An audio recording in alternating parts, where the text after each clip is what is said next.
Hello, everybody. I am Jared Ross, the GeneaVlogger, and welcome to another live stream here on the GeneaVlogger channel. Let's turn that music off.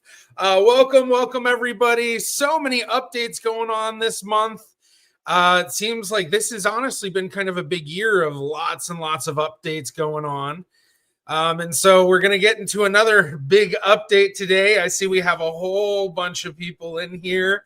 So we're just going to do some just quick clicking through the hellos. So hello, everybody. Hope you're all doing well. Thank you for joining today. I see we got a lot of great people in here. We've got Brian Nash from How We Got Here Genealogy, another great genealogy channel. And hello, hello. I think I'm actually clicking on people saying hello to each other. So just a lot of quick hellos. Hopefully I didn't skip too many people, tried to click on through, but as the title suggests, we are going to be talking about the MyHeritage update today. It's a big update, very interesting update, one that opens up a lot of possibilities for the near future of what could be discovered. And so we are going to dive into that today. Decided to wear my merch shirt. So for those who don't know, I have merchandise, and this is one of the designs I have. So genealogy, gotta find them all. Gotta find all those ancestors. So if you do like the shirt, you want to get it, or I have it as hoodies, like I'm wearing, t-shirts, stickers, all that fun stuff. Definitely check that out. It helps support the channel a whole lot. As well, throughout the stream, I'll try to answer questions through chat. Can't guarantee I'll answer all questions, but if you want to guarantee your question gets answered, you can do this super sticker donation, which I also greatly appreciate because it helps support the channel. But I guarantee that I will be answering those questions. So I'm going to share this window and try to make it as big as possible so we can make it as legible as possible for everybody. There we go. Okay. So MyHeritage updates its DNA test to whole genome sequencing. So we're going to go through a lot today. Some of it's going to get a little nitty gritty in terms of sciencey stuff. I will admit that some of this is going to be kind of reaching my peaks of knowledge when it comes to the science of the DNA testing. When it comes to that very, very specific stuff, I have a whole lot of knowledge, I think, at the high end of most genetic genealogists. But then, for actual geneticists and analysts and labs and all that, they might know a little bit more. So I'll keep my eye out if there's parts where, I'm like, hey, I don't know that. But the big thing is they are upgrading to using whole genome sequencing. And I believe that's going to be for all of their DNA kits continuing forward. So if you just recently sent in a DNA kit, I think they said it might be a whole genome sequence, but any DNA kits that I guess from today on that are sent out, those will be sequenced as whole genome sequencing. Before that, they used what some call SNP microarrays. I know they're called a lot of different things. I know they call it something else in here. We'll see it eventually. But basically, that is looking at only 700,000 markers in your DNA, in your genome. So specifically, it's looking at what known as SNPs, single nucleotide polymorphisms. And that's literally just a specific spot on your DNA where they expect a possible variation, because we've noticed variations before, and those help us to identify familial connections, medical connections, traits, all the stuff that you hear about when it comes to DNA testing and all of that. When it comes to whole genome sequencing, instead of testing just 700,000 specific spots, it's testing all 3 billion nucleotides. So remember, SNPs are single nucleotide polymorphisms, but not all of your DNA are SNPs. but all of your DNA are nucleotides. And so they are testing everything, all 3 billion. And this is huge because it's going to open the doors of the possibilities of what we could discover through DNA testing, because 700,000 versus 3 billion is, I forgot exactly what the amount is, but I think it's like 0.000 or 0.003% or 0.0. It's something like that. It's like a small percentage of the total amount. Well, let me actually just do it real quick. So 700,000 out of 3 billion. Okay, it's 0.00023. So that's 0.023% of the total amount of your DNA in the way they were testing before. And now they're testing way more. But well, this is great news as we're going through this. There are some things that, in a sense, are negatives, not necessarily a negative, but I guess, I don't know, we'll kind of get into that. But things that are a little like, not worrisome maybe, but just things that it's like, okay, interesting that they're doing that, but we're going to look at some of the science behind that sort of stuff. So, all right, with all of that stuff I've said, before I start reading through, I'm going to see what people are saying. Let's see. Did they raise their prices significantly? When I had my whole genome sequence at Dante, it was hundreds of dollars. MyHeritage is like $39 to $70. They certainly can't whole genome sequence for that. So we're going to get into why they can do it at such a small price. But yes, my understanding is the DNA tests for MyHeritage are going to cost the exact same. But if anyone has tested at Dante or Nebula, which is where I've done my whole genome sequencing, it is expensive. It's come down in years. It used to be multi-thousands of dollars. Now it's like, the regular kit, I think you can usually do it for $200 or $300. And then there's certain add-ons for it. But those are different companies. What makes it especially interesting that MyHeritage is doing this is the first company that's doing this that has a genealogical database. All of the other companies that do it, they do have ways to transfer that information over to certain databases. But I guess we'll talk about all of that too. So let's see. I'm just going to kind of jump through and see if anything catches my eye. Let's see. Okay, in the fact it says through the end of this year, some will and some won't be processed as whole genome sequencing. In January 2026, all tests will be done through whole genome sequencing. Okay. Thank you for that, Nicole. So hopefully we'll see that as we go through this. But we're going to go through a good amount because we're going to go through not only what they announced in the blog, but then we're going to go into some of the science behind it. And then I thought even maybe we'd look into the technology behind it. So we'll dive into a lot of this stuff. Let's see.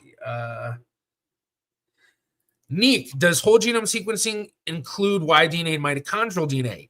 Yes. Now, I haven't looked enough to see if theirs is going to, but I assume it does.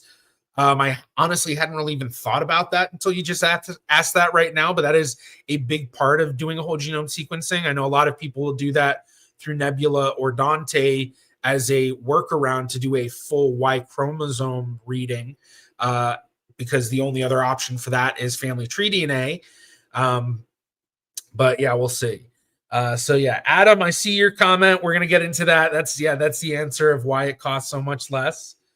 And then what happens if you already tested, it just joined the live stream? Do you have to do another test? So my understanding is if you've already tested on MyHeritage, they are not going to upgrade your test to a whole genome sequence. You will have to retest. So, all right. So with going through that at this point, let's actually read through. So we're proud to announce very exciting news. The MyHeritage test has been upgraded to use whole genome sequencing, also known as WGS, the most comprehensive method for reading DNA available today. Powered by cutting-edge technology from Ultima Genomics and processed at the Gene by Gene laboratory in Houston, Texas, this upgrade makes MyHeritage the first major consumer DNA testing company to adopt whole genome sequencing at a large scale.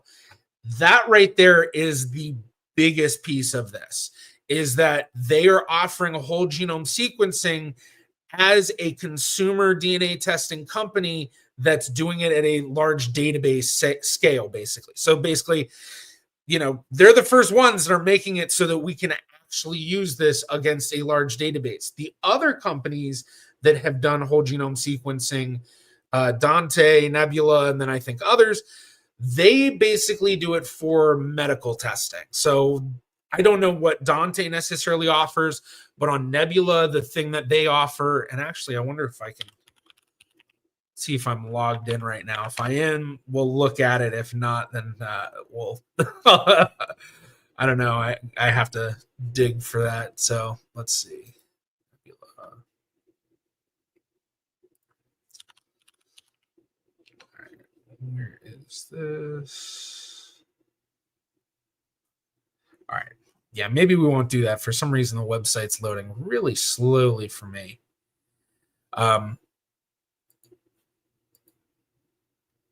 Yeah, that's not working right now. All right. So I won't do that. But basically, they just have it where you can look at medical comparisons and things like that. The only thing that they have in terms of family history stuff, they do Nebula has a basic admixture, the percentages, and they do have a way of transferring to family tree DNA to be in their database, I believe, which also is kind of interesting because the DNA that MyHeritage is doing is being processed at the Gene by Gene laboratory, which is the laboratory that does family tree DNA testing. And my understanding is Gene by Gene owns family tree DNA, although maybe I'm wrong on that. So if anyone does know if I'm wrong on that, definitely let me know. But basically, this is going to be a really interesting thing to see over the next few years, what people are going to discover, being able to look at such nitty-gritty details of the genome, looking at the whole 3 billion. The upgrade will deliver greater accuracy in DNA matching and ethnicity results and create opportunities for exciting new products in genetic genealogy. Best of all, this technological breakthrough comes at no additional cost to our customers and with the same strong commitment to privacy that users expect from MyHeritage. Continuing on, whole genome sequencing is already being applied to most new MyHeritage DNA kits currently being processed at the lab and will soon become the exclusive processing method for all new MyHeritage DNA kits moving forward. For more details, see the facts section below. And that was what Nicole had mentioned earlier. Let's see. Yeah, there we go. So what Nicole had mentioned earlier, that's what they're saying here. So we are getting some good details, but it seems like they are putting some stuff in the facts. So maybe we'll look at the facts section too. So whole genome sequencing. Whole genome sequencing versus genotyping arrays. So that's what they were calling, I'm calling a SNP Microarray. They're calling a genotyping array. I think there's a lot of interchangeable names. I don't know if anyone knows if there's actually a very specific vernacular that's the proper accepted term. But whole genome sequencing reads almost the entire human genome, about 3 billion base pairs, nucleotides. This is superior to the older genotyping array technology used by most consumer DNA tests, including MyHeritage until recently, which read only about 700,000 base pairs. In other words, while the industry standard has been to look at select sentences of each person's DNA book, whole genome sequencing reads virtually the entire story. And it really is a big difference. Like I mentioned before, it's 0.02% or so. It's not even a tenth of a percent. So it's way 1,000 times more, at least, of amount of DNA that they're reading. 700,000 to 3 billion. So big difference. MyHeritage's implementation of whole genome sequencing is low pass sequencing with 2x coverage. meaning that each position in the genome is read twice on average, rather than 30 times as is customary for medical applications. Now, this is very interesting in a couple of ways. Number one, this is the reason why they are able to do it so cheap. When you do Nebula or Dante, they're doing a 30 times read test for their standard test. Now, I believe Nebula, and I'm going to try to load their website once again as I mention this. I believe Nebula does offer low pass sequencing, which is basically just very small numbers of reads. And I believe, because I remember seeing they had like a $99 test option, and I think that was it. It was like really low, but I think that was even 15x, not just 2x. So the standard is 30x, but it's also interesting that they say rather than 30 times or 30x, I think is what people usually say, as is customary for medical applications, because my understanding was always that medical applications did 100 reads. And in fact, for Nebula, and I'm not sure for Dante if this is the case as well, they have a 100 read test option that is basically really expensive, really, really expensive. I'll take a look and see if anyone knows the prices, because for some reason the website, it is just not loading for me. So they did a big change to their website recently because they like teamed up Nebula with somebody else, but they basically just do 30x as their standard. Like I said, 100x is an option, and then they have the low pass reads. Now, I think one interesting thing with MyHeritage will be moving forward if they start to offer higher read levels at a higher price, because I think there are a lot of people who would be willing to pay an extra amount to get 15x, to get 30x, to get 100x. Now, when it comes to the family stuff, the familial relationship connections, what we do in genetic genealogy, I think once you get above 30x, I don't think it's really going to be that big of a difference necessarily. But for anyone that's ever seen any of these readout charts, it's pretty easy to come upon, 30x reads where you can see that it was having trouble trying to read that spot, and you're getting a huge variation, and then you get a misread in that spot. Whereas with 2x coverage, that's where it's like, wow, they're really going to be able to do 2x coverage and then have enough of a, proper read that they can do well with testing. Because when you do a low pass coverage, that means there's a higher chance of error. The lower amount of reads you have, the higher the chance of an error, because if there was a misread during one of the reads, then the only other option you're going to have to compare that is one other read. So if you get a misread on one read, they're going to have two different things at that same spot, and they're not going to know necessarily exactly what it is. I wonder if I could actually, let's see, whole genome sequence. I don't know what those charts are called. But like with Nebula and Dante, I know that they had a chart. Here we go. This is perfect. This is exactly what I'm looking for. This is exactly what I'm looking for. All right. So, oh wait, that's, here we go. So this is, okay, perfect. So here is what these reads look like. Or this is what it'll look like when you look at some of these reads. And so you can see it's going through each specific spot. And then you can see where certain spots it's getting different reads. So like right here on this read, it got an A right here, an A right here. It got this T, this light G. And wherever you don't see any letter, that's indicating that it's matching to the reference. So the reference is up top. So you can see here, this is a C where usually it's a G. And then here it's usually a C, but they're getting reads as a G. But then with this one, like we can see, there's a small error. Well, if we only had 2 of these reads, so each one of these lines, this is 1 read, 2nd read, 3rd read, 4th read, 5th, 6th, 7th, 8th, 9th, 10th, etc. So if there's only 2 of these and the 2 reads are this line and this line, they're going to have a lot of issues. And so that's kind of where it's like, wow, that's amazing that they can do this.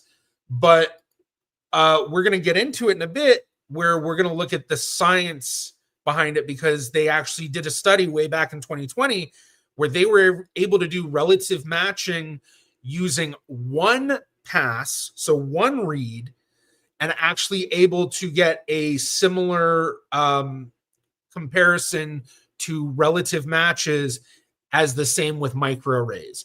And when we do that, we're also going to talk a little bit about what's going on with microarrays in terms of like, well, if they're only reading less than 1% or less than 0.1% of your entire genome, how can they so reliably figure out how you're related?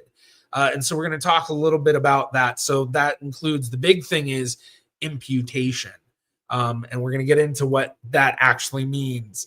But okay, let's continue reading this article. So for genetic genealogy, which is MyHeritage's focus, 2x coverage is the sweet spot that provides sufficient coverage of the entire genome while keeping the costs reasonable, making it very affordable for customers.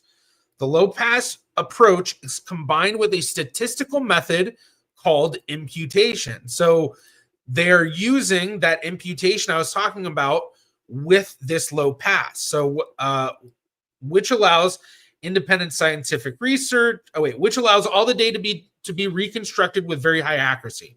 All right, so let's just talk about what the imputation is. So imputation is literally just looking at thousands of samples of DNA and basically figuring out all of these various patterns. And then using those patterns, when you look at a new thing of DNA, instead of looking at every spot, you're only looking at some of the spots, or maybe you're trying to look at every spot like they are here, but they're not going to be able to read every spot, because if you remember that chart I just showed, every read wasn't reading every single nucleotide. So when they have spots that they aren't quite understanding what it is, they can look at those references of patterns and then figure out, oh, well, this actually matches up with this pattern. So we can then say these missing spots are probably this. So it's almost like playing a game of Jeopardy, where if you have a sentence and you're missing a bunch of letters, you can kind of start picking out words, so, I wonder if I can, let's see, what could I do for the, so I'll go to Google Docs and pull up something there. Just want to make something that I can write in. So, all right, I guess I'm logged into the IHHS Gmail right now. Wait, how is that possible? I'm supposed to be on the, all right, whatever. All right, so if we're doing this, if we're looking at a sentence, let's say we get a sentence and it just looks like this. Now,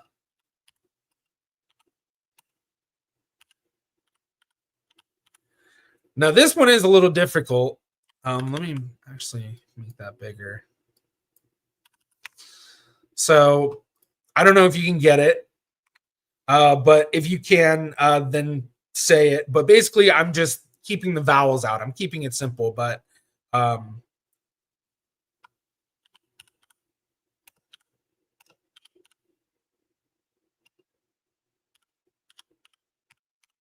so things like this. So choosing what's there. So what's missing. So we can kind of already know. We already technically know what is missing in a sense, but it's just like, okay, well, based on all of the patterns, yeah. So my name is, so V, I see you've got that. My name is J. Yeah. So me, I'm Jarrett, Jarrett. So yeah, so that's what imputation is. My name is Jarrett. So it's literally just doing this with DNA. So I'm not sure if anyone wants to try to get this one. Yeah, so it'd be like that. I guess it'd be more like that. You kind of know where the missing spots are technically. Oh, whoops. Didn't mean to do that, but whatever. All right. There. So it's like, yeah. So where are the napkins? So yeah, it's kind of a simple concept to get, I feel like, when looking at it that way. So that is exactly what imputation is, just with DNA. So basically what it sounds like they're doing is they're doing a 2-pass read, or a two times coverage, 2 reads, and then with whatever they're missing, they're then using the imputation to get a very high accuracy. So, I see Eve got it too. One of my wonderful YouTube members. That's why she's got that wonderful symbol next to her. So if you want to support the channel, become a YouTube member. A couple of fun perks with that. So, but anyway, yeah. So very interesting that they're combining both. Internal validation studies, as well as an independent scientific research, which is what we're going to look at in a bit, show that this method produces results that are more precise and reliable for genealogical purposes than traditional genotyping arrays, and has considerable advantages thanks to the huge breadth of genomic data that is read. And I agree 100%. I mean, I think this is such a massively interesting thing they're doing. And I don't know if they're going to necessarily get into this. And I will say that I'm not 100% sure that what I'm going to say is always correct. But my understanding is that when it comes to genotyping arrays or SNP microarrays or whatever you want to call them versus whole genome sequencing, it actually takes less DNA to do whole genome sequencing. Which that means that you can work with not just less DNA, but you can also work with DNA that might be more degraded. And that's really important because that also equates into the artifact testing world. So by artifact testing, I mean taking items that you have that you think has DNA from your ancestors and getting that item tested, which is already something that is offered by companies. Genetic Legacies is the main company that does that now. They used to be called Keepsake DNA. A few years back, MyHeritage actually announced that they were looking into the artifact testing game. Not sure whatever happened to that, but basically we're looking at the possibility of, if we can get really good reading using this low pass sequencing combined with imputation, and be able to do that at lower amounts of DNA, that could possibly mean the introduction finally of artifact testing to MyHeritage, and that booming everything, because once we start getting more databases filled with older ancestral profiles, we can take it further into what's known as reconstructed genomes, which are literally just taking the DNA profiles of a whole bunch of people that are related and then reconstructing the genome of their shared ancestor using that shared DNA amongst them. So this is something I've talked about a lot. I talked about it in a video recently, which if you want to learn more about that, go check out that video after the stream. It's called DNA Testing the Deceased or something like that. I forgot. I think I tested out a couple of different titles. But basically, this is like, it's like the start of all of these huge possibilities. And it really is super amazing. And I don't know if anyone else has really even mentioned that possibility of this use with artifact testing and all of that, but it really would make a difference, because lower amounts of DNA and degraded amounts of DNA is what you're dealing with artifacts. So artifacts could be, maybe you have grandma's dentures, maybe you have grandpa's glasses and his hat and his smoking pipe. Maybe you have envelopes that were licked and sealed by a relative, and then when the other relative opened it, they used a letter opener, so the seal is stayed seal with that DNA in there. Another big thing that is already a possibility, being able to DNA test rootless hairs. So for a long, long time, it was thought the only type of DNA you could get out of a rootless hair was mitochondrial DNA. So the DNA from the mitochondria, the powerhouse of the cell. The nuclear DNA, the DNA that's within the nucleus, they didn't think you could get it. But they recently figured out how to be able to do that. It is available at various labs. It's largely not consumer labs. It's private labs that usually are doing forensic work. So a great example that I'm going to bring up is the company that I used to work for. So for those watching that don't know, I spent 5 years, just under 5 years, working for a company called DNA Labs International.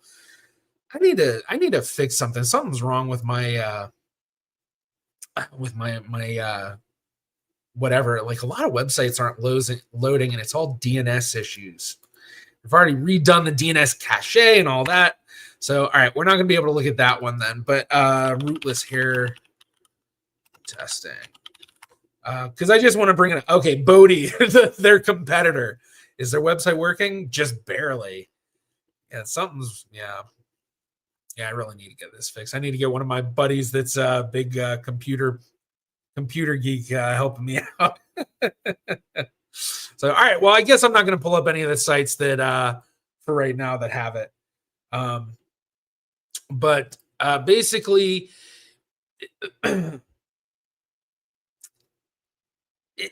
if we can do that, get rootless hair DNA testing, which I guess rootless hair DNA testing, I don't know how much DNA that would produce out of, a couple of strands or so. But I think if I remember correctly, the range for the amount of DNA that was kind of the minimal range to get a viable profile is 15 nanograms for whole genome sequencing. I think the standard of the standard minimum that they want is 30 nanograms. I can't remember that. I might be wrong. I know I have the information somewhere. Because with micro SNP array, I think the low is 60 nanograms or something like that. But basically, it's a lot less DNA that you need. And so the ability to utilize this technology with all those other things, getting more older profiles into the databases, allowing the reconstructed genomes and all this, it could be that in 10 years, 15 years, a lot of people have, or they have, options on their website. Like you go into MyHeritage, you look at your DNA profiles, and then you have another list of ancestral DNA profiles that were reconstructed using all of that new data that they have. Because we already know you only need about 700,000 markers, not even technically. It's actually even been proven all the way down, as far as I know, to 15,230 with Kintelligence testing, which I was actually the first genealogist to solve a case using Kintelligence testing. So that uses 15,230 SNPs. So we can use really small amounts of SNPs, or not even SNP, right? Well, I guess SNP, yeah, we need SNPs for familial testing. But the thing with having the whole genome is the possibility also of identifying new SNPs. All right, I know I'm rambling. I know a lot of people are like, I love it when you ramble. So I don't know, but I'm sure I'm gonna keep rambling on and on and on throughout this whole thing. So, all right. So with so much more information available, this upgrade lays the groundwork for future product enhancements, enabling MyHeritage to deliver more accurate ethnicity results, improved DNA matching, and new genetic genealogy products. Now, the funny thing is, the accurate ethnicity results part, yeah, they're definitely going to have more accurate stuff, but it's of everything that's so exciting, that is the least exciting part of it. But because the largest portion of the consumer market that has interest in DNA testing is because of the ethnicity admixtures, they have to include it. That's a big thing. I mean, even on my channel, I'm talking about the admixtures all the time, way more than I focus on them in my own research. But improved DNA matching, that's going to be the big thing. The ability to identify new useful SNPs, and the more DNA to compare against other people, the higher the chance of being able to figure out possible ancestral connections. And then the new genetic genealogy products, I think that's kind of getting into stuff I'm talking about artifact testing and rootless hair testing. And, maybe one day they come out with some sort of product that does automatic reconstructed genomes, because that is a tool available on GEDmatch. They have the Lazarus tool. Borland Genetics has a couple of different tools where you can do reconstructed genomes. So we already know it's a possibility. It's just a matter of a company going through and getting it done. However, this revolution will not happen overnight. First, the database of whole genome sequences needs to grow. Very true. The only way to identify these other SNPs is through tons and tons of people testing and comparing. We need a lot of people to compare. Same thing that we dealt with in just building typical databases. For anyone that tested around the time I first DNA tested, which was in 2013, it was like such small databases. Actually, at that point, I'm not even sure if any of the databases were over 1 million people in 2013.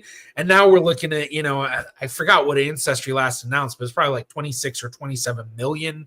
I think my 23andMe was in second place with that. I forgot what MyHeritage was, but they all have, they have millions basically.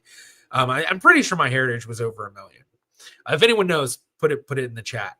But it really is going to take a lot of people doing this. So I think this is also going to be a big thing for them in terms of getting people that have already tested with them previously to retest, because as we saw before, you're going to have to retest to get the whole genome sequencing.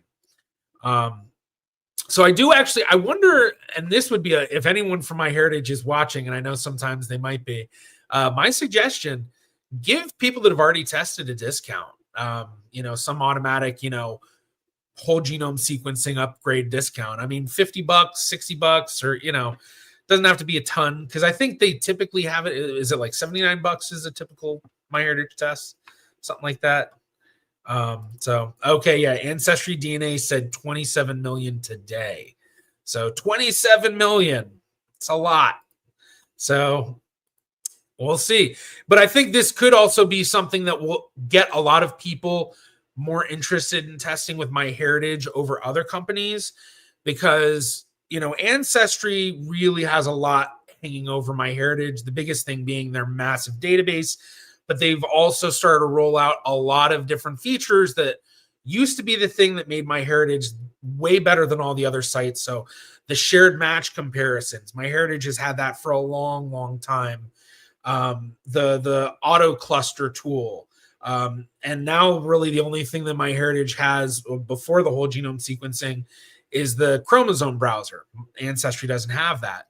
But beyond that, MyHeritage did have, they have their unique record sets that Ancestry doesn't have, but Ancestry also has a lot of unique record sets that MyHeritage doesn't have. So, there's a lot of back and forth with it. And so this whole genome sequencing option could be the tipping point for a lot of people that are on the fence about, where do they want to test? A big thing that a lot of people said for years and years was, test Ancestry or 23andMe, and then you can upload it elsewhere. Well, MyHeritage doesn't allow uploads anymore. You can't transfer your DNA.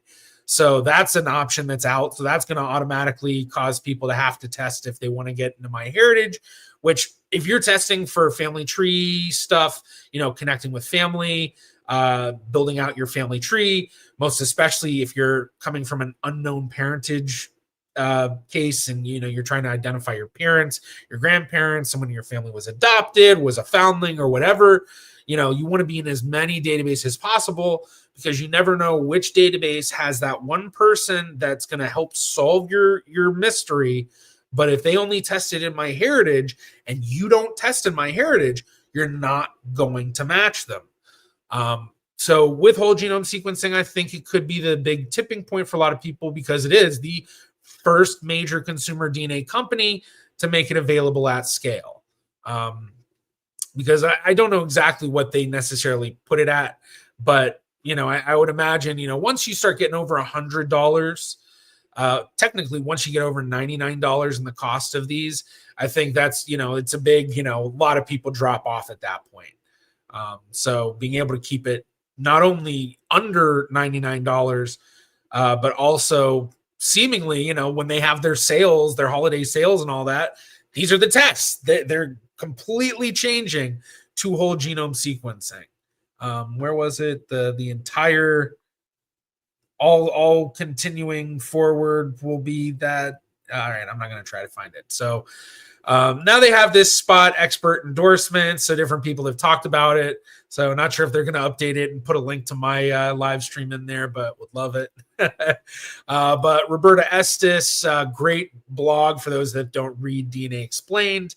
Diane Southard from Your DNA Guide, who actually does YouTube videos. Dr. Blaine Bettinger, which he said, this is honestly extremely shocking. I've always told people that whole genome sequencing for genetic genealogy is prohibitively expensive. It is, but apparently MyHeritage found a way around that. A huge kudos to MyHeritage, which I agree. I mean, it really is amazing that, they can do it at such a cheap amount. And from what we'll look at, the results are exactly comparable, if not better, than the microarray chips. So, all right, I'm seeing a lot of people commenting. I'm just gonna quickly look and see. Yeah, while I love Ancestry, I personally have had more luck with my Italian cousins on MyHeritage. I was able to find a ton of second cousins. Yeah, and I think that's one of the other big things that is one of the selling points for MyHeritage is that years ago, they made the conscious effort to build distribution centers throughout the world. And that allowed them to keep their DNA tests cheap for a lot of areas and actually just able to actually ship to a lot of areas that other companies just couldn't do. And because of that, the representation of people in the MyHeritage database actually is very heavily outside of the typical populations that we find in the other databases. So Ancestry, 23andMe, and Family Tree DNA, and Living DNA, you largely find those in English-speaking countries.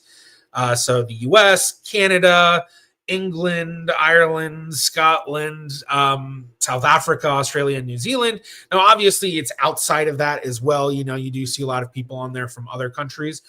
But when you go onto MyHeritage, they have a very large contingency of people from all around the world. So they have a huge Eastern European contingency because it's the best place for people in Eastern Europe to test.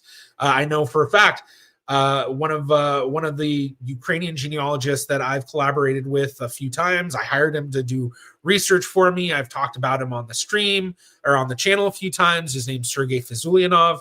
He works in Vinnytsia Oblast, and he is constantly posting about MyHeritage. He's constantly getting people tested, and all of these people are in Ukraine. So, I know firsthand, huge contingency from Ukraine, but also beyond that, from my own tests that I've done for myself and for other people, like in the YouTuber Family Tree series and all of that, I find a lot of the best European matches on MyHeritage, but also best Caribbean and South American matches. I find a lot of people on there from South America. I think it's like a huge portion is from Brazil. So if you have South American ancestry, if you have Eastern European ancestry, if you have not just Eastern Europe, so just like what Anna's saying, a huge amount of Italian cousins. So because it was so much easier to get these DNA tests, it made a huge difference in the makeup of the database. And so for people that live in these areas that want to find their cousins, or people that live outside those areas but descend from them, such as myself, Americans, Canadians, Australians, New Zealanders, South Africans, and I'm sure, others elsewhere, but these countries that are made up of immigrants largely. And, a lot of us want to find our cousins from these other countries. We want to connect. And for some of us, it's not that far back to go to find cousins that, are in other countries. So for Anna, second cousins. So yeah, and then I'm seeing a few people, John J. I found cousins in Ukraine and Brazil, among other countries. I saw Morgan LaFay, Stephanie had a cousin reach out from Brazil. So yeah, I mean, it really, and that's the thing too, is when I do streams, when I do my videos and I see comments and chat and all that, a lot of people say the exact same thing over and over and over.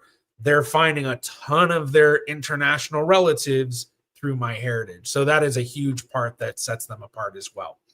All right. So skipping ahead, they do an overview about kind of what's going into all of this. So I guess, we'll read through it. So due to its huge potential, MyHeritage has been keen on transitioning to whole genome sequencing for years. A pioneering study by the MyHeritage science team published in 2020 validated whole genome sequencing for reliable relative matching at scale using low-pass sequencing at 1x coverage at the time. So 1x coverage, but they're doing 2x coverage. So they proved they could do it for less than 2x, but they're still going to do it at 2x, and then add the imputation in on top of that. This is it's really interesting to see what is going to happen.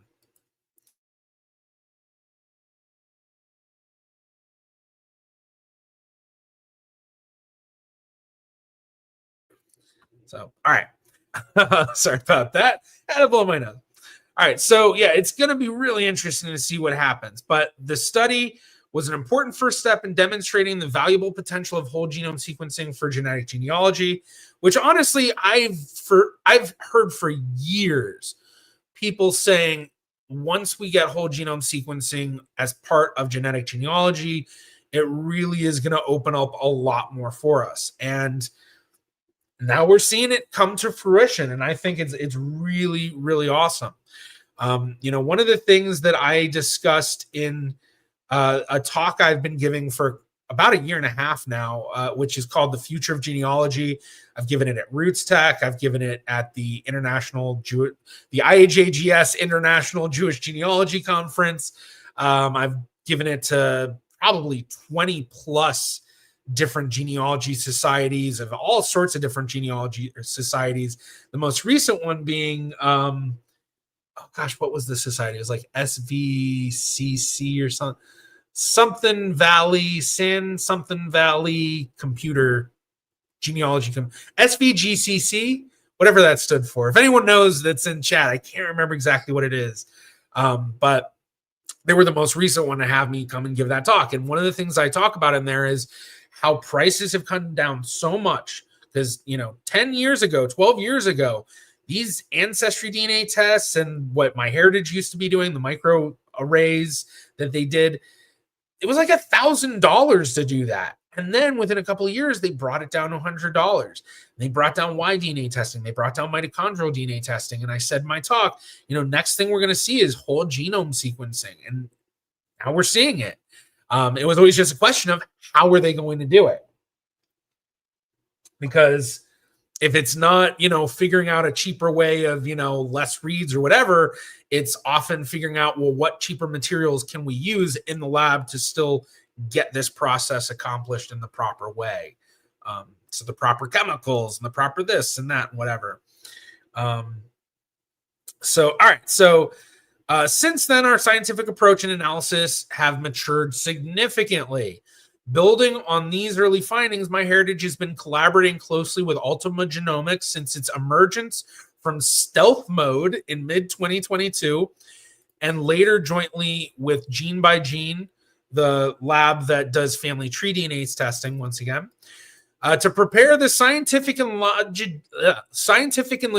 foundation for upgrading the MyHeritage DNA processing pipeline to whole genome sequencing using Ultima's technology. Those efforts have resulted in a major breakthrough, and MyHeritage customers will enjoy the fruits of this technological upgrade for years to come through increased accuracy, deeper insights, and exciting new products, which we've already seen. As always, MyHeritage DNA kits are processed at the Gene by Gene laboratory in Houston. I forgot that they did that. And, it's funny because that actually, it totally makes sense for anyone that's tested all the companies. If you tested Ancestry, you tested 23andMe, it's the spit tubes. But if you tested Family Tree DNA or if you tested MyHeritage, it's the swabs. So, I guess I forgot that. But Gene by Gene does a lot. when I did investigative genetic genealogy work, solving cold case crimes and identifying unknown human remains, a lot of times, not always, but a lot of times processing for the cases would go through gene by gene. We did both the microarray SNPs with them. We did whole genome sequencing with them. And then, yeah, unfortunately, I think after I left the investigative genetic genealogy world, I know they signed an exclusivity contract with another company in the IgG world. And I don't know exactly everything that happened, but now the company I used to work at, DNA Labs International, bought another company that had whole genome sequencing already aligned, and so they do their own whole genome sequencing in-house. So, all right, a lot of random stuff that has tangential stuff to do with the point of this stream. But anyway, continuing. So, Gene by Gene has been our trusted partner since the launch of MyHeritage DNA in 2016. Wow, they're coming up on 10 years. Following extensive validation and collaboration, their lab is being upgraded to host a fleet of Ultima UG100 sequencing instruments that use an advanced wafer-based architecture to read DNA with speed, accuracy, and efficiency. So looks like this is the image of their lab. This is the specification sheet for the sequencer. So when we take a look, we can see these sequencers here. That's what they look like in person. Here, it's funny how in the specification sheets, it always makes these, or at least I always felt like it always made the technology, it always made it look smaller to me. I don't know. Like I always looked at this and I thought, yeah, that looks like the size of like, you know, like a microwave or an air fryer or something. And then it's like, no, you go into the lab, or you see a picture of the lab, and it's like, no, floor to ceiling, bigger than a fridge, like huge. So yeah, if anyone wants to get, if anyone wants to get really, really nitty gritty, I'm going to put this, the link for the PDF in here. So if you want to really learn about it. So, but this is basically the tech behind what they're using for this. And so then here they have the wafers, so you can see the sequencing, how they're doing it. Here shows wafer 1, 2, 3, 4, 5, you know, yeah. So all that data. So I'm not going to get too much into this because a lot of this is honestly over my head. It's outside of my knowledge base. But we're going to continue on just a bit. Here, so Ultima's cutting technology is based on proprietary wafers that they invented, which allow reading DNA in a similar way to which laser used to read the digital information that encodes music from CDs.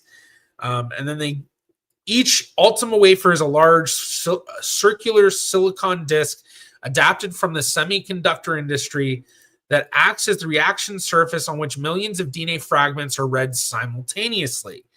This significantly increases the sequencing surface area and helps lower costs. Like a CD, the wafer spins. This is used for spin coating, where sequencing reagents are dispensed at the center and spread uniformly across the wafer by centrifugal force. Yeah, by centrifugal force. Having trouble speaking right now. As the wafer spins fixed, high-speed cameras continuously capture optical signs from DNA clusters on the surface. This continuous data acquisition is the aspect that is analogous to how a CD is read. Unlike a CD, which contains pre-coded digital information, the Ultima system uses the DNA sequence from scratch using a flow-based sequencing by synthesis chemistry. The wafer captures the genetic code as it's sequenced, allowing the instrument to process enormous amounts of data much faster, more efficiently than traditional sequencing platforms. So this is what it looks like. You can see the big imagery thing and then the spinning disk. And then once sequencing is complete, the resulting data is transferred securely to MyHeritage, where it is analyzed using MyHeritage's proprietary algorithms. MyHeritage will soon allow all users whose DNA was processed using whole genome sequencing to download their extended genomic data as a CRAM file at no cost. A CRAM file is a compressed file that contains your full genomic data that was sequenced by the ultimate instrument, covering approximately 3 billion base pairs of DNA. This is the same data standard used in academic and research contexts worldwide. Now, this is really interesting because with the CRAM file, going back to the question of do they do Y DNA testing, testing the Y chromosome, and mitochondrial DNA testing and X chromosome DNA testing. And, my understanding would be whole genome sequencing. Yes, they are testing all of that. And if that is the case, then having that CRAM file allows you to put this data into other databases. So as a great example, YFull, you'd be able to upload your CRAM file, or at least I can't remember if they allow a CRAM file. They might. Right. Now that I was about to pull up the website, I remember it wasn't working for me a second ago. But there's a couple of different ways to have a whole genome sequence profile. The actual reads of it. And because it's billions of pieces of data, it's a huge data file.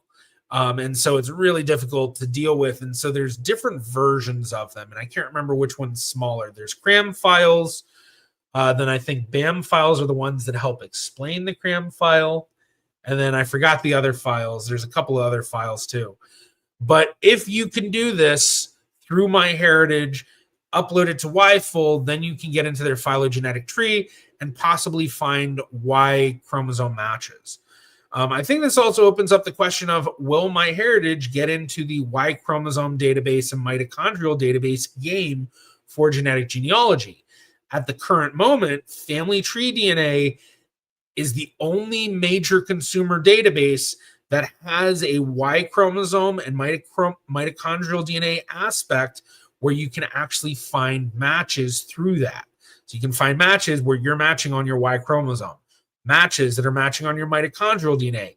It's also the only database the only database other than GEDmatch that allows you to see if you also have matching on your X chromosome. So it makes me wonder, will MyHeritage open that up? Now, I know in the past, MyHeritage actually had said they never planned to get into X chromosome data because their test tested X chromosome SNPs, but they didn't utilize that on the site. And I think they had mentioned that somewhere, but in that they said, we're not planning to do actual X chromosome comparison databases. So I wonder if that's something on their radar, or if it's not, I'm just kind of hoping a bit more. But either way, the ability to upload it elsewhere. But while most people will never need to use it directly, advanced users can explore their data using open source tools or upload it to other trusted platforms that support whole genome sequencing to get access to additional insights. MyHeritage is still transitioning to whole genome sequencing. By the end of 2025, all MyHeritage DNA samples will be processed exclusively using this technology. So I remember in the beginning, someone said January 1st. I think, was it Nicole Ann? I think said it. All right, I'm not going to try to find not going to try to find it in the chat. But yeah, so Adam, you do not have to do it. Your old results will be backward compatible with new results, but if you keen on new accuracy, you will need to do the test again. That is a great clarification.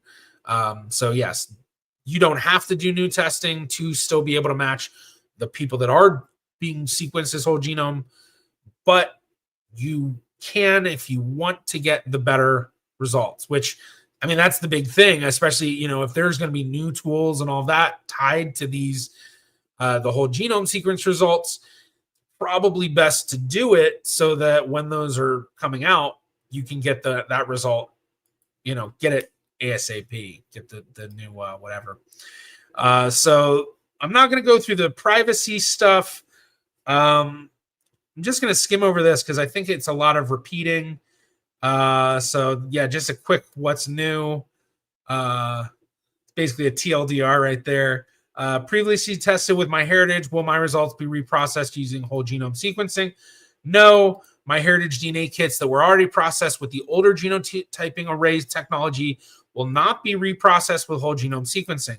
Your existing results remain valid and will continue to work with all MyHeritage DNA features. If you are keen on having your DNA processed with whole genome sequencing, please order a new MyHeritage DNA kit. Since users can manage multiple DNA kits on MyHeritage under the same account, you'll be able to switch between the whole genome sequencing results and your current results, which I think that there's going to be a lot of people like me who are going to be really interested to take a look back and forth. What's the difference? What's the difference? Because with MyHeritage having so many people having uploaded from other databases, those uploaded results have a lot of tested SNPs that MyHeritage didn't test for. So if MyHeritage didn't test for them, they weren't going to use them for comparison. So I'm wondering if you've uploaded, let's say, Ancestry DNA to MyHeritage in the past. And so I don't know what the exact number of difference of SNPs is, but let's say it's like 100,000 SNPs that MyHeritage tested weren't actually tested by 100,000 SNPs tested by Ancestry, weren't tested by MyHeritage. Then when they put the whole genome sequencing kits up, will they start to utilize those SNPs now? Because presumably whole genome sequencing means they've tested all of those SNPs as well. So could that mean that, the uploaded profiles all of a sudden might become useful in their own right as well? But that's what will be really interesting with, if I can test on whole genome sequencing, there's actually a few tests for people I have in MyHeritage where they've done the old test, or they did an old, what am I saying? They uploaded a test, they did a transfer, but they also tested through MyHeritage, and you can see the difference there. So having both that and then a whole genome sequencing to compare all three, that'll be a really interesting thing to see what's going on. Nicole Ann came in. CRAM, compressed BAM file. Okay, so that's what it is. Contains your reconstructed genome CRA file, includes indexing info for the CRAM file. The VCF, that's the one I was thinking of. Text file contains a list of your genetic variants, and then the TBI file with indexing info. Okay. Thank you. Karma, do you need to delete your old tests for the new tests? How does that work? So I'm not sure if you're asking something slightly different than what was already answered. But from my understanding, you don't have to delete anything. Old tests will work, new tests will work. But with that said, they say now that, your old results will work with everything that they have coming out. All, or at least all MyHeritage DNA features. I wouldn't be surprised if, 3, 4, 5 years down the road, all of a sudden some of the older versions of the tests are compatible with everything they have going on. I think a lot of people saw this with 23andMe, because 23andMe, as they'd upgrade their chips, V2, V3, V4, V5, there were certain tools or things they'd roll out where they were like, if you have a V3 chip, you're not going to be able to get this actually, or the full shebang. So yeah. Jack, if I buy the test now, will it be the new version? So it seems that it's not 100% certain. From what they're saying, it seems like they're going to be starting to test or process kits now as whole genome sequencing, but not all of them. I'm guessing it's probably going to be a matter of like luck. They probably only have so much space. And especially if they have old sequencing units that they're going to start getting rid of, it might be a case of, they're still phasing that out. So they only have so much space in these new models. And then they need to clear out the old machines to set up more machines to be able to process all what they need. This is all just assumptions. But based on what they're saying, if you get your test, I guess I don't know if it's when you buy it or not. But basically what they're saying is if you get your test from them by January 1st, 2026, you're guaranteed to be whole genome sequencing. But before then, it's not 100% certain. Yeah. So, all right. Yeah. What about kits uploaded from 23andMe? I mean, kind of like I was just saying a second ago, it's going to be interesting to see what they do with those. As far as I imagine, they're still going to continue to work. But it would be even cooler if they make it, it'd be a lot cooler if they made it so that it works even better with the whole genome sequence kits that have the SNPs tested that are unique to 23andMe and, makes it more robust. So Antonio, I have uploaded both my Ancestry and 23andMe kits, and I have about 500 more matches on the Ancestry kit. Interesting. Yeah. So it sounds like there's a lot more overlapping SNPs tested with Ancestry and MyHeritage than MyHeritage and 23andMe. But then also it could, depends on 23andMe version. Although, I guess V4 versus V5 probably isn't a huge difference. But if you've got, V3 or V2 results that you uploaded, and then Sheila, I've uploaded my Ancestry DNA to MyHeritage. The whole genome sequencing is pushing me to actually test with MyHeritage. Okay. And I think that's going to be the case for a lot of folks. I think so. All right. So, I previously took a DNA test with another provider and uploaded my DNA data to MyHeritage. Will I receive whole genome sequencing for that? All right. Let's see. It might answer a lot of questions we've all had. No. Whole genome sequencing can only be performed on biological DNA sample in the lab. Cannot be done on uploaded digital data that has already been genotyped array and consists of only 700,000 base pairs. Okay, so they really didn't answer anything. Basically, they didn't tell us whether, presumably it'll still work.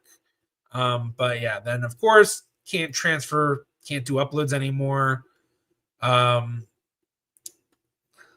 Okay, I've already taken a MyHeritage DNA test or uploaded my DNA data. Does the move to whole genome sequencing affect my existing results? It doesn't. Okay, so whether you've uploaded or whether you've tested, not going to matter. Your results will continue to remain valid and compatible with all current MyHeritage DNA features. Your DNA will continue to be matched to the DNA of new users processed with whole genome sequencing, and you will receive new matches on a regular basis as before. There's not going to be any difference with the whole genome sequencing kit. So it's just going to be the typical 2 swabs. I purchased the MyHeritage Biobank service to store the second vial, my DNA kit. Oh, yeah, the Biobank service thing that they had people charging for before. Can that sample now be used for whole genome sequencing without me having to swab my cheek again? Yes, subject to your consent and an additional processing fee. We will notify MyHeritage Biobank customers by email when this option becomes available. I forgot about the Biobank thing. So for those who don't remember, Biobank was where MyHeritage rolled out a service called Biobank where they store your sample, but it cost money. I think it was like there was an upfront fee, there was like a yearly fee, and then there was like it was like a continuous yearly fee or something.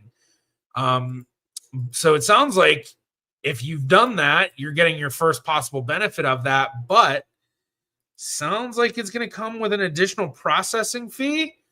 So I wonder how much that'll be. I mean, presumably that'll be a lot cheaper than, the DNA test. So, presumably it shouldn't be that much, maybe $10 or something, but it'd be kind of weird if they're like, okay, now that you've paid us all this money for us to store your sample, now we're going to charge you almost as much as the DNA test to do the additional processing. So granted, having them store it, they're charging you for all the,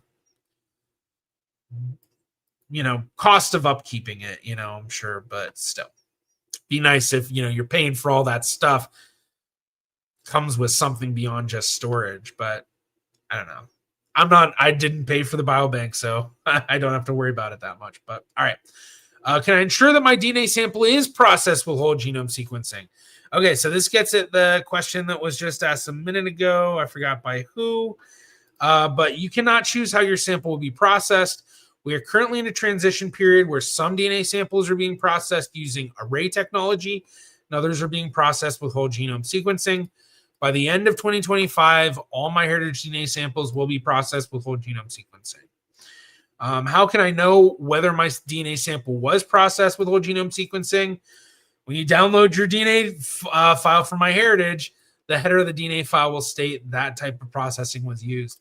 Man, I got to imagine that over the next couple of months, there's going to be a lot of people that buy their DNA kit, don't get processed as whole genome sequencing, and really get a bad taste in their mouth about it.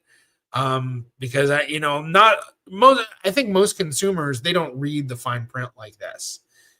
So I'm guessing that there's going to be a lot of people over the next few months who go buy the kit, presuming it's going to be whole genome sequencing, get it back, and it's not.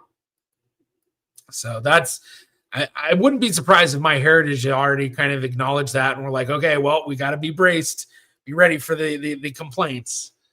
All right, so if my DNA is processed by MyHeritage using whole genome sequencing, well, I notice big improvements in my results right away.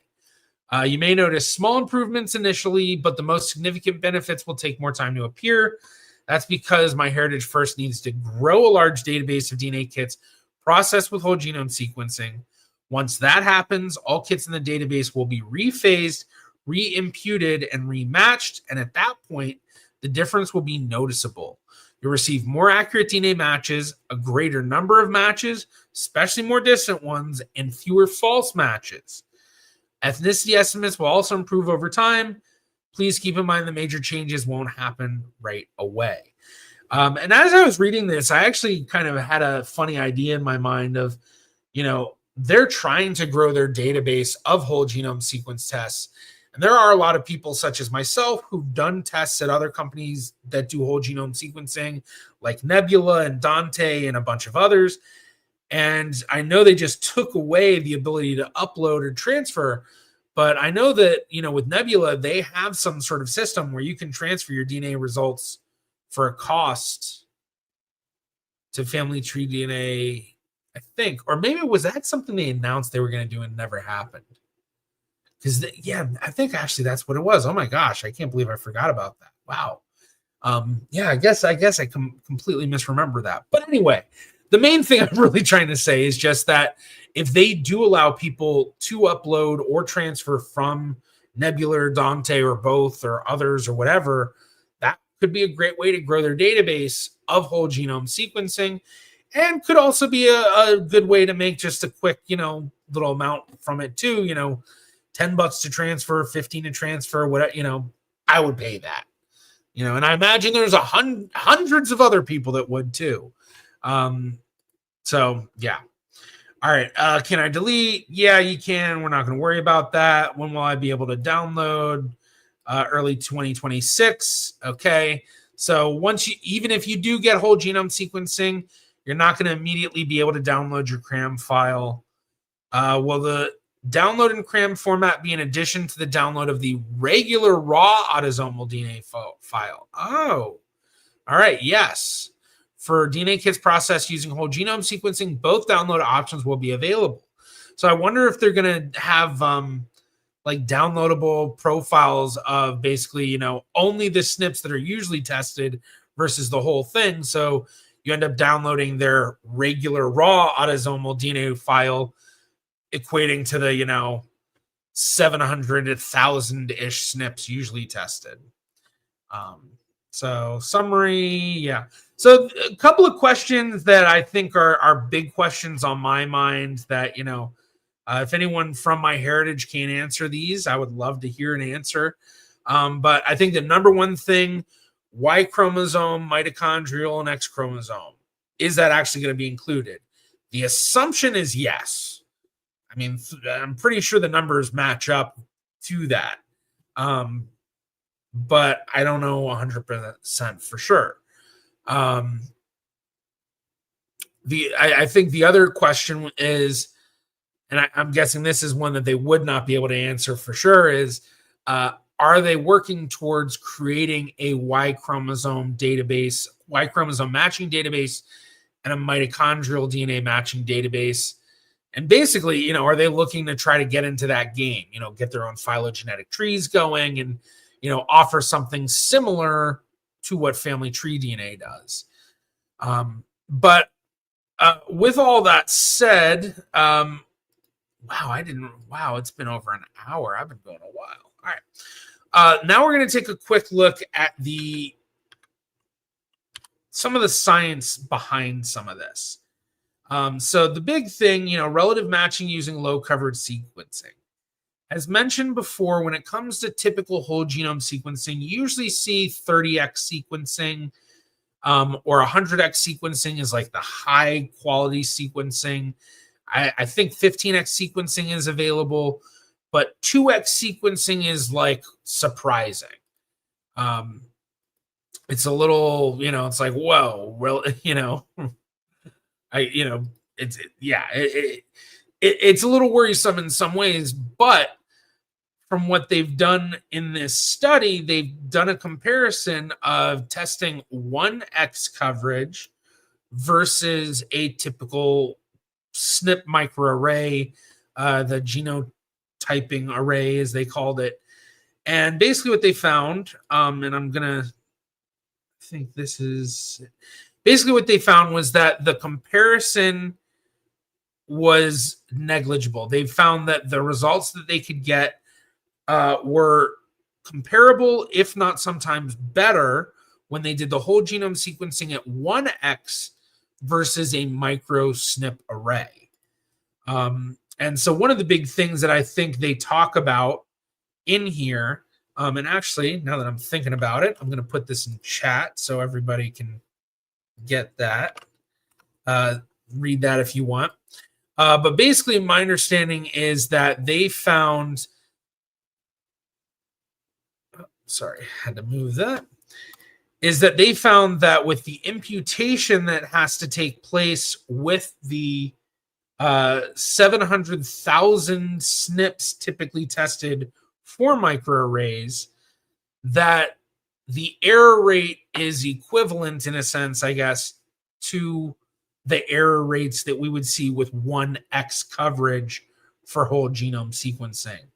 And so this comparison is a comparison to,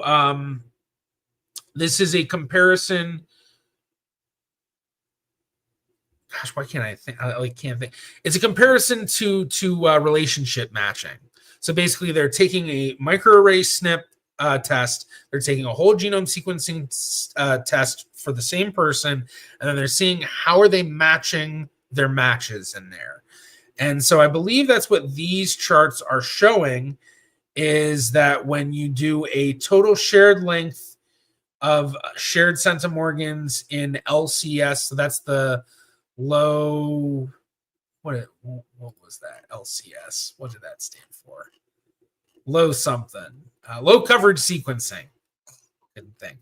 So when they do a comparison of how they're matching these matches at low coverage sequencing versus the array sequencing, we're seeing it's falling almost exactly in place, because the assumption would be it should fall within a same line. So if we do a chart like this, I guess this is, I don't know. But we do a chart like this, here we're seeing, okay, so this is 500 centimorgans, 1,000, 1,500, 2,000, 2,500, 3,000, 3,500.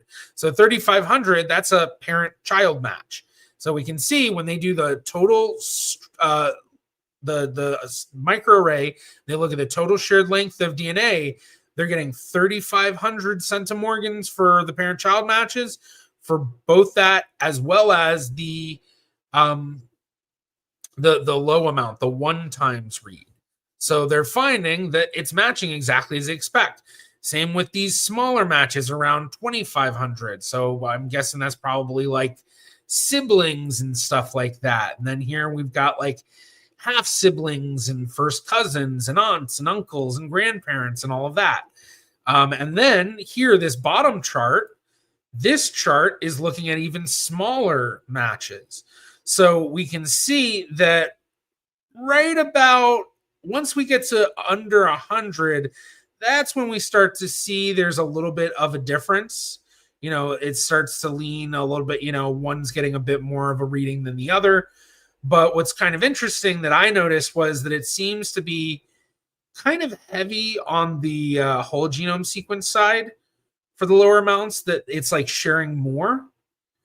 And so it kind of, it just got me thinking, is that because with whole genome sequencing, they are reading more of the DNA? But Anyway, the main point being is that when they're looking at all of these results, it's largely falling within exactly what we would expect with a microarray or a micro, with the arrays, genotyping array, whatever you want to call it. And so they're showing that even though people are going to have a worry about we're doing 2x reads, there's a higher possibility of errors. When we do a 1x read, that error amount is not enough to make a huge difference to what we would see with microarray, meaning that it's viable to use. And that's just at 1x. So this is just a little bit of the deep dive into, some of the science behind it. Oh gosh, I'm just realizing. Oh, whoops. I guess I can't.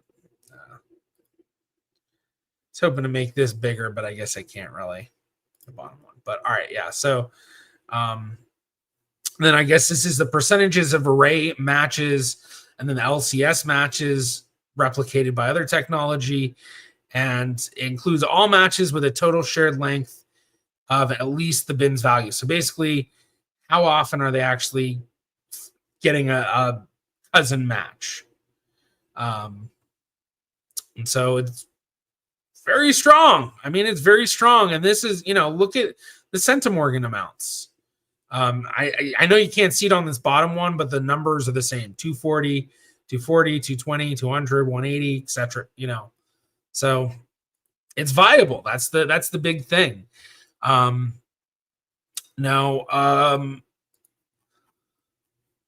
a few things again I think that are really interesting to just kind of to talk about in terms of what they might do in the future is, one, will they offer increased reads through MyHeritage? So typical test, you get the 2x read. $100 more, you get the 15x read. $200 more, you get the 30x read. $500 more, you get the 1000x read, or however high, or not the 1000x read, that'd be crazy.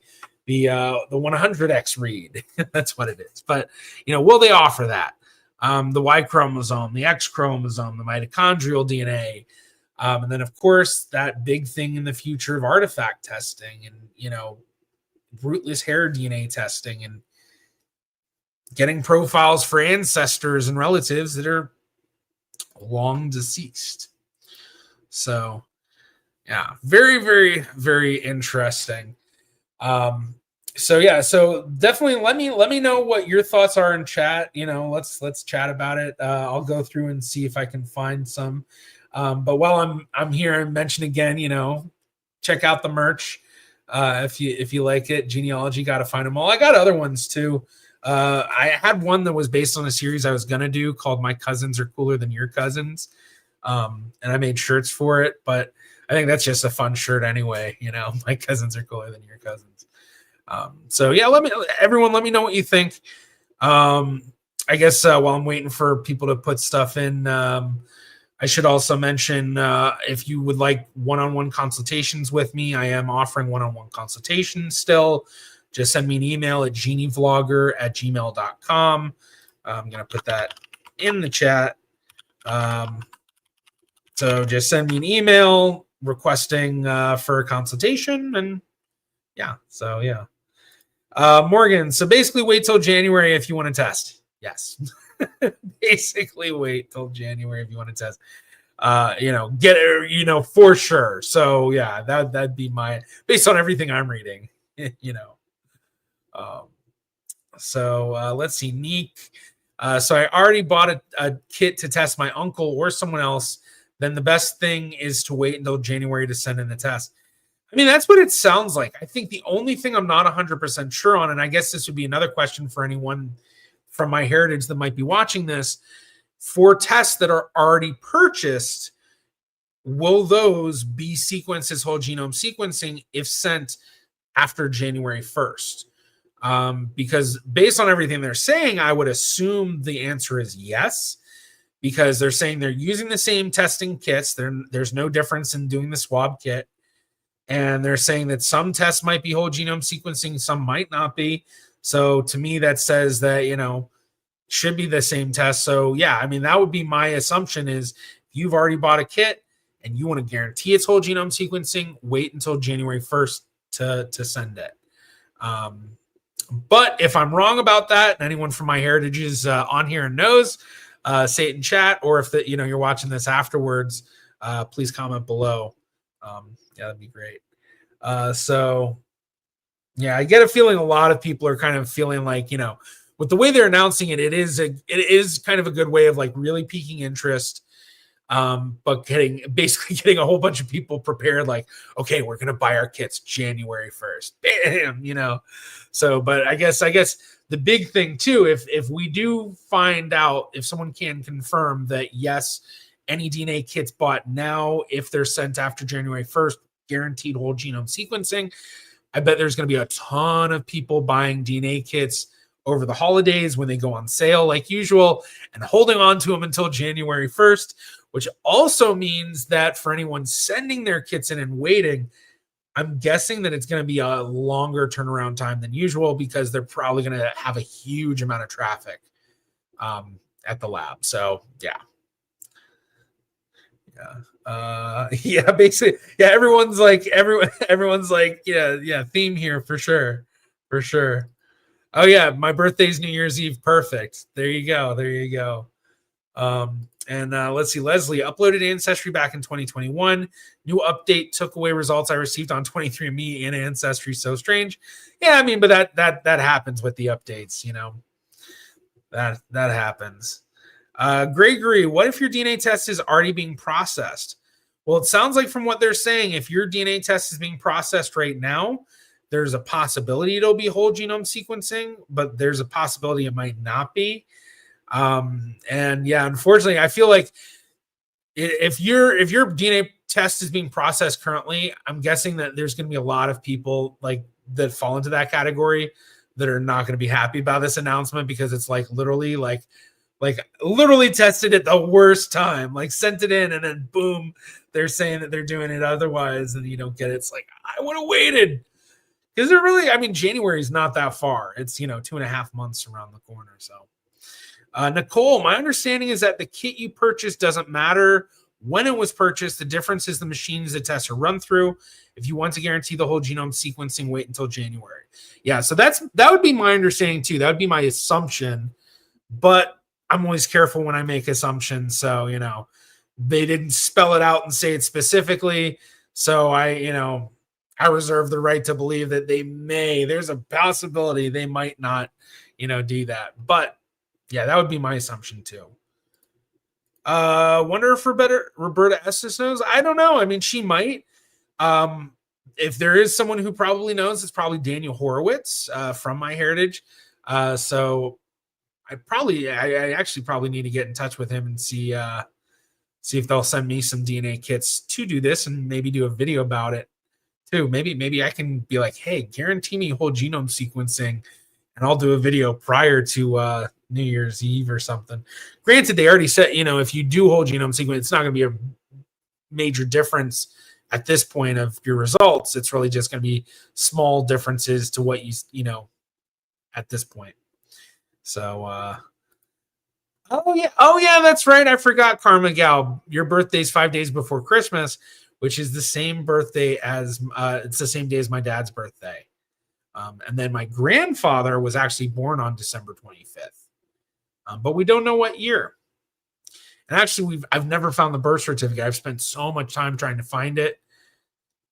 I don't know what name he was listed under or what's going on with that, but I haven't found it yet. So we don't know the year, and presumably it's December 25th. But it's 1901, 1902, 1903-ish. So yeah. So I'm really excited about this. I think the potential of what this could mean for the future ability of genetic genealogy, like not just the tools and things that MyHeritage might bring out, but just the ability for everybody to be comparing all of their DNA versus just a small percentage that's less than 1/10%. you know, and the discoveries that we'll find with that. I know I'm not 100% sure what the reality is with what I'm about to say. So if anyone knows for sure, let me, you know, put it in chat. But, you know, for years and years and years, it was always said, you know, every person is like 99% the same. And then I feel like it was recently there was some article that came out, some study where they were using whole genome sequencing where they said, well, actually, it's a little bit closer to 95%. And with, you know, all of these new people looking into stuff, it's like, you know, what are we going to discover in terms of that connection between all humans and, you know, just, I don't know, there's so much possibility. And on top of that, the whole, you know, the ability to do the artifact testing, the rootless hair testing, and then everything that could lead to. Yeah, it's just amazing, which I think that's a great place for me to end it with a suggestion of what you should do next. And that's watch the video that I'm putting in chat, which is the video on DNA testing deceased ancestors, how to DNA test the deceased. So if you haven't watched that, or even if you have watched that, definitely go over there, watch it, check it out, learn about that. And I think, you know, a lot of you will kind of get the same thought process as me about, you know, oh my gosh, there's so much to do with this. But with that, I'm going to go ahead and end the stream. So thank you once again, everybody, for joining. Really appreciate it. Be sure to join the Discord community if you haven't. Very active, especially over the past few weeks. We've had a whole lot of people join. It's been really great seeing it really, really doing well. Of course, every Friday I am live streaming at 4 p.m. Eastern time. So be sure to join next week. I actually have some fun live streams actually lined up for the next month or two. Next week, I don't have anything planned yet, so I'm going to figure that out. You know, maybe another announcement will come out and I'll have some other update to talk about. But yeah, I think it's really going to, you know, it's really going to be interesting to see, you know, what's going to happen. But all right. Thank you, everybody. Hope you have a wonderful Friday. Hope you have a wonderful weekend. Once again, be sure to go and watch that video I posted in chat and comment. Say that you came from this stream. So that'd be great. But hope you all do well. I'll see you next week. I'm Jarrett Ross, the GeneaVlogger, and I'm out.